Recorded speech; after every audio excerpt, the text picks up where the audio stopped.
मैं ये बताना चाहता हूं कि बाबा साहब डॉक्टर अम्बेडकर आज जो संविधान लिख पाए हैं, इस लायक बाबा साहब संविधान लिखने लायक बने, यहाँ तक पहुंचे, साहू जी महाराज का बहुत बड़ा योगदान है।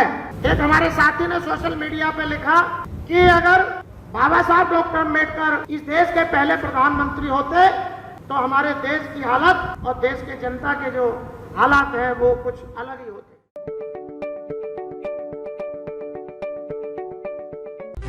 आगरा में 121वें भागीदारी दिवस को जोरों शोरों से मनाया गया। इस सभा में मौजूद सभी बहुजन नेताओं ने अपने विचार विमर्श किया और बाबा साहब अम्बेडकर के आदर्शों का अनुसरण करने की बात कही और सभी शूद्र समाज को एकजुट होने का आग्रह किया। महाराष्ट्र से आए शूद्र शिवशंकर यादव ने भी सभी शूद्रों का संबोधन करते हुए कहा कि आप जब अधिकारी बन जाते हैं या किसी अन्य देश में प्रवास करने के लिए जाते हैं तो आप अपना सरनेम क्यों बदलते हैं? आपको अपना सरनेम बदलने की जरूरत नहीं है। यदि आप अपनी जाति छुपाने के लिए ऐसा करते हैं तो आप मनुवादी सभ्यता का प्रचार करते हैं, उसे मजबूत करते हैं और डॉक्टर भीमराव अम्बेडकर के संघर्ष को गाली देने का काम करते हैं, जो उन्होंने आजीवन हम 9 जनों के लिए किया था। और यदि आप ऐसा करते हैं तो ब्राह्मणवादी विचारधारा के शिकार हैं। इसलिए मैं बार बार आपसे कहता हूं, आज आप जिस किसी भी पद पर हैं, अब बाबा साहब की वजह से हैं। आपको शूद्र समाज के लिए प्रेरणा का स्रोत बनना चाहिए, लेकिन आप अगर अपना सरनेम ही छुपा लेंगे तो आपने अपनी पहचान ही खो दी। फिर आप किसी के लिए क्या प्रेरणा का स्रोत बनेंगे? इसलिए आपको अपना सरनेम नहीं बदलना चाहिए। आप अपनी पहचान के साथ नौकरी और अपना व्यवसाय कीजिए। और महात्मा फुले साहब का जो आंदोलन है उसको कैसे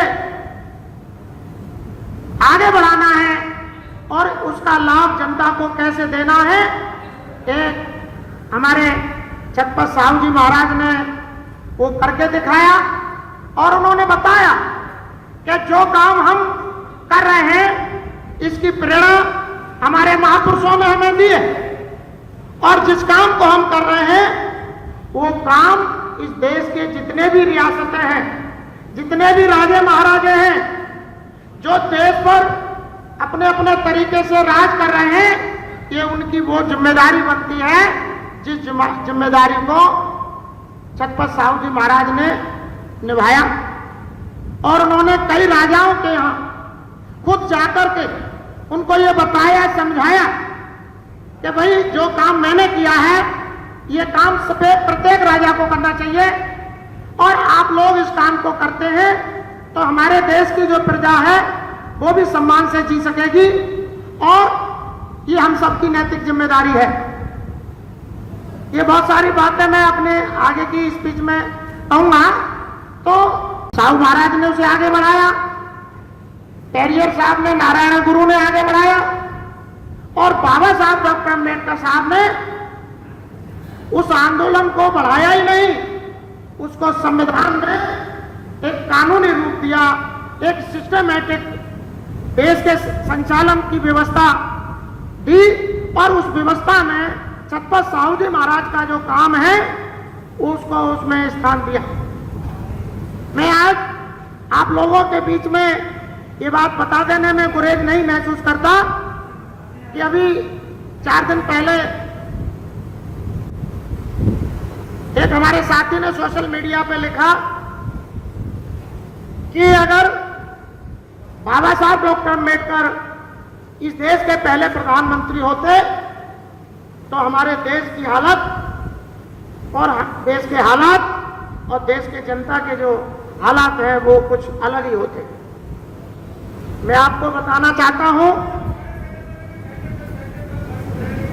क्या होगा, 1 मिनट तो मैं ये बताना चाहता हूं कि बाबा साहब डॉक्टर अम्बेडकर आज जो संविधान लिख पाए हैं, इस लायक बाबा साहब संविधान लिखने लायक बने, यहां तक पहुंचे, इसमें छत्रपति साहू जी महाराज का बहुत बड़ा योगदान है। और ये बात मैं बता देना चाहता हूं, 48 साल की उम्र में छत्रपति साहू महाराज इस दुनिया से चले गए। कुछ बातें छुपाई गई, उसके पीछे कई कारण थे, क्योंकि साहू जी महाराज के बेटे की ससुराल बड़ौदा महाराज की घर में थी, और बड़ौदा महाराज की जो नातनी थी साहू महाराज के बेटे की पत्नी थी। और जो साहू महाराज के यहाँ जो मनुवादी ब्राह्मणों का बहुत बड़ा वो प्रकोप बड़ौदा महाराज के यहाँ बड़े पैमाने पर लास्ट समय तक रहा, उसका खामियाजा बाबा साहब को भुगतना पड़ा। और बाबा साहब को ने तो बाद में भुगता। छत्रपति साहू जी महाराज अपने बेटे की साली की शादी में गए थे और वहां से अपने घर जिंदा नहीं पहुंचे। अपने बेटे की साली की शादी में साहू महाराज गए और शादी के बाद अपने घर जिंदा नहीं पहुंचे। इस गहराई से इस षड्यंत्र को पूरे देश के लोगों को समझना होगा। अगर साहू महाराज जिंदा रहते और जिस तरीके से बाबा साहब को वो प्रमोट कर रहे थे, प्रोत्साहन दे रहे थे, अगर वो करते रहते तो जो हमारे भाई ने अभी 4 दिन पहले मैंने सोशल मीडिया पर पढ़ी कि बाबा साहब अगर देश के प्रधानमंत्री होते या पहले प्रधानमंत्री होते तो देश के हालात, देश की जनता के हालात, देश के हर प्रकार के हालातों में बहुत बड़ा परिवर्तन होता। तो मैं आज दावे के साथ कह सकता हूं कि बाबा साहब ही देश के प्रथम प्रधानमंत्री होते अगर छत्रपति साहू जी महाराज के साथ षड्यंत्र न हुआ होता। समाज के लिए त्याग करेगा, हम उसे अपना खुले सीना फाड़ के नेता मानेंगे। और जो त्याग नहीं करेगा उनसे फलाट 5 महीने ठोक देगा, 5 ठोके देंगे। बहुत हो गई, अब किसी की हर चीज बात से बर्दाश्त नहीं होगी। असली आदमी मर्द है, हम उसे नेता भी मानेंगे, भाई भी मानेंगे, एमपी भी बनाएंगे, मुख्यमंत्री भी बनाएंगे, प्रधानमंत्री भी बनाएंगे। और जो फर्जी आएगा तो वो पिट के जाएगा, अब साबुत नहीं जाएगा। कांशीराम साहब ने कहा था दल बदल रैली में लखनऊ के अंदर 1995 में कि जो बिकाऊ है वो साबुत नहीं जाना चाहिए, टुकड़ों में जाना चाहिए। लेकिन हमारे लोगों ने सारे के सारे साबुत छोड़ दिए, इसलिए आज हम इन हालातों में पहुंच गए हैं। सबके सब साबुत हैं, कौन सा बिकने वाला, क्या बिगाड़ा हमने? हम भी नपुंसक हैं और वो भी नपुंसक हैं। हम नपुंसकों के खानदान के लोग क्या फाड़ेंगे मनुवादियों का, क्या लड़ेंगे, क्या सत्ता हासिल करेंगे, क्या शासक बनेंगे? कुछ नहीं कर सकते। अगर मर्दानगी के साथ लड़ना है, त्याग करना है, तो हमें सबको अपने अंदर त्याग करने होंगे। ये बहुत गहरी बात है, हो सकता है कड़वी बात मुझसे मुंह से निकल गई है, क्योंकि दर्द है, आग भरी पड़ी है, तबाह कर दिया है गद्दारों ने समाज को भी, हमें अकेले नहीं। तो इसलिए अब गद्दारों के खिलाफ इंकलाब होगा और गद्दारों के खिलाफ इंकलाब होगा और समाज के लिए कुर्बानी होगी। जहां चाहिए मां, हम अपनी जान न्यौछावर करने के लिए तैयार हैं। जब चाहे समाज हमें यूज कर सकता है, हम यूज होंगे तो समाज के लिए होंगे, मरेंगे तो इनके लिए मरेंगे, उन गद्दारों के लिए नहीं मरेंगे। इसलिए आज महापुरुषों के इस पवित्र पावन बहुजन भागीदारी सम्मेलन पर आप सभी का आभार प्रकट करते हुए, गलती सलती हुई है तो गुस्सा की क्षमा करें। इन शब्दों के साथ जय भीम, जय भारत, जय बहुजन समाज। आज मैं भागीदारी दिवस के अवसर पर आप सभी को सचेत करना चाहता हूं कि अवसर के बिना काबिलियत कुछ नहीं है। अवसर में समानता का अधिकार संविधान के अनुच्छेद 16 में निर्धारित किया गया है, जिसे प्रतिनिधित्व का अधिकार कहते हैं और आम भाषा में आरक्षण कहते हैं। साथियों, यही वो अनुच्छेद है जो आपको शिक्षा, नौकरी और राजनीति के क्षेत्र में प्रवेश देता है। यानी शिक्षा, नौकरी और राजनीति के क्षेत्र में प्रवेश पाने का यह प्रवेश द्वार है। इसी अनुच्छेद को समाप्त करने के लिए वर्तमान में मनुवादी सरकार देश के तमाम सरकारी संस्थाओं को एक एक करके निजीकरण करते जा रही है। न सरकारी संस्थाएं होंगी और न आपको आरक्षण का लाभ मिल पाएगा, क्योंकि निजी क्षेत्रों में आरक्षण की व्यवस्था लागू ही नहीं है। और इसलिए साथियों, आने वाले समय में योग्यता के आधार पर नहीं, जाति के आधार पर प्रवेश मिलेगा। यानी अनुच्छेद 16 अप्रोच रूप से समाप्त हो जाएगा। साथियों, दुश्मनों की चाल को समझने की कोशिश करें। आरक्षण जाति या गरीबी हटाने का कार्यक्रम नहीं है, यह प्रतिनिधित्व देने का मामला है। और प्रतिनिधित्व का मामला संवैधानिक मौलिक अधिकार है, यह किसी को भी छीनने का अधिकार नहीं है। और यदि आज यह परिस्थितियां बनी है तो इन परिस्थितियों के लिए कोई और नहीं, हम सब जिम्मेदार हैं। सच्चाई यह है कि हम लोगों ने आरक्षण का लाभ तो लिया, लेकिन आरक्षण को बचाने के लिए कुछ नहीं किया। नौकरी मिलने के बाद सुख सुविधाएं भोगने में ही व्यस्त रहे। जरा सोचें, चिंतन करें, क्या आप लोग उनका साथ दे रहे हैं जो आपके हिस्से की लड़ाई लड़ रहे हैं? क्या आप लोग उनका साथ दे रहे हैं जो बहुजन महापुरुषों की विचारधारा को आगे बढ़ाने में लगे हुए हैं?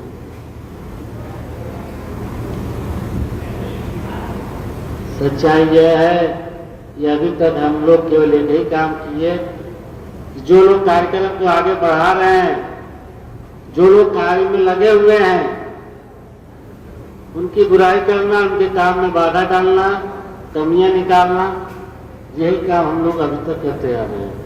1947 से लेकर अब तक इन 76 वर्षों में हमारे ओबीसी के लोग, जिनकी आबादी 54% से भी अधिक है लगभग,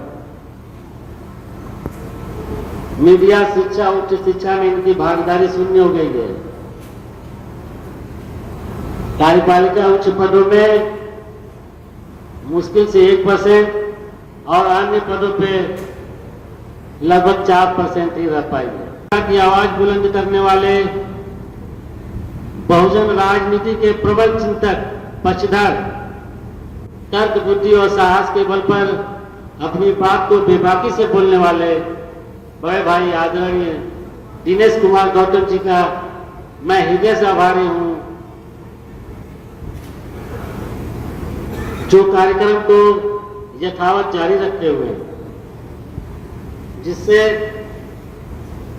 बहुजन समाज को प्रेरणा मिलती रहे और समाज के प्रति अपने कर्तव्यों का बोध होता रहे। आपने अपने जीवन में बहुजनों के हितार्थ समर्पित भाव रखते हुए काफी संघर्ष किया।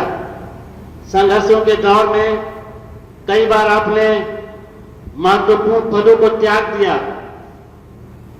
लेकिन बहुजन महापुरुषों के सम्मान और उनकी विचारधारा से कभी समझौता नहीं किया। आपकी धैर्य, संयम और दूरदर्शिता निश्चित रूप से लोगों के लिए प्रेरणा है। इस संदर्भ में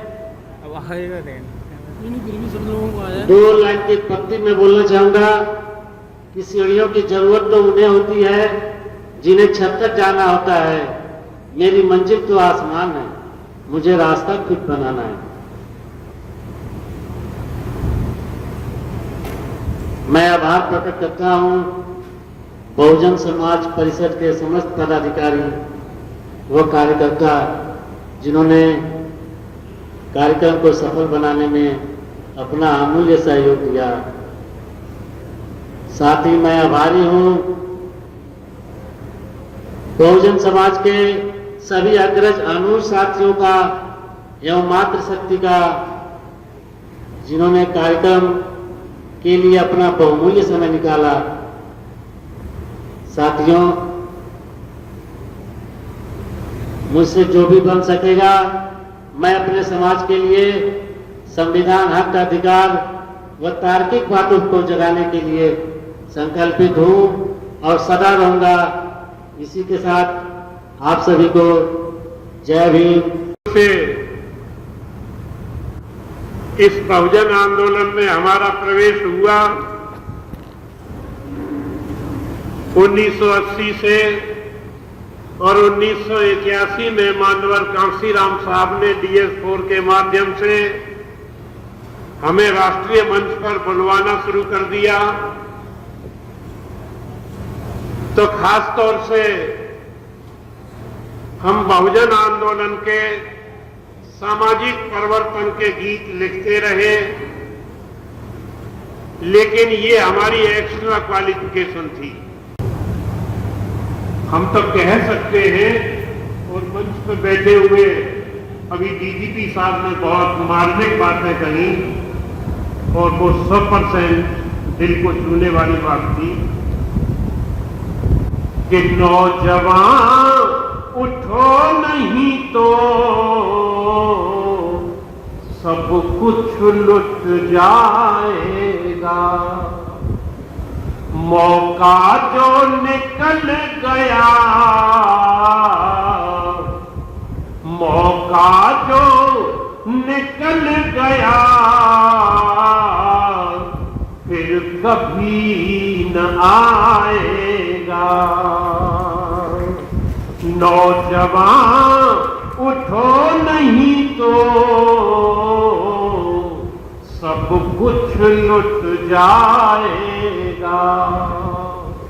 और क्यों उठना है कि जब भीम अकेले थे संविधान बना डाला। पूरब से पश्चिम, उत्तर से दक्षिण उनके साथ कोई नहीं था। जब भीम अकेले थे संविधान बना डाला। क्या सोच के? कि सोचा था समाज मेरा बन जाएगा रखवाला, बन जाएगा रखवाला। लेकिन संविधान आज संकट में है, इसलिए तुम ही न सुनोगे तो, तुम ही न जगोगे तो उसे कौन बचाएगा। नौजवान उठो नहीं तो सब कुछ लुट जाएगा। नौजवान उठे भी हैं, समाज खड़ा भी हुआ है, लेकिन कई बार जंग छेड़ी मनवादी घबराए। मां बहनों की नीलाम अभी होती। जैसा भी दीदी साहब ने बताया, आपको भी पता है, असमत मां बहनों की नीलाम अभी होती। मानव से मिलने को अभी मानवता रोती, अभी मानवता रोती। ब्रजवासी मिशन के लिए, ब्रज ब्रजवासी मिशन के लिए यूं ही कलम चलाएगा। नौजवान उठो नहीं तो सब कुछ लुट जाएगा। मौका जो निकल गया फिर कभी न आएगा, फिर कभी न आएगा। जय भीम, जय भारत, नमस्कार।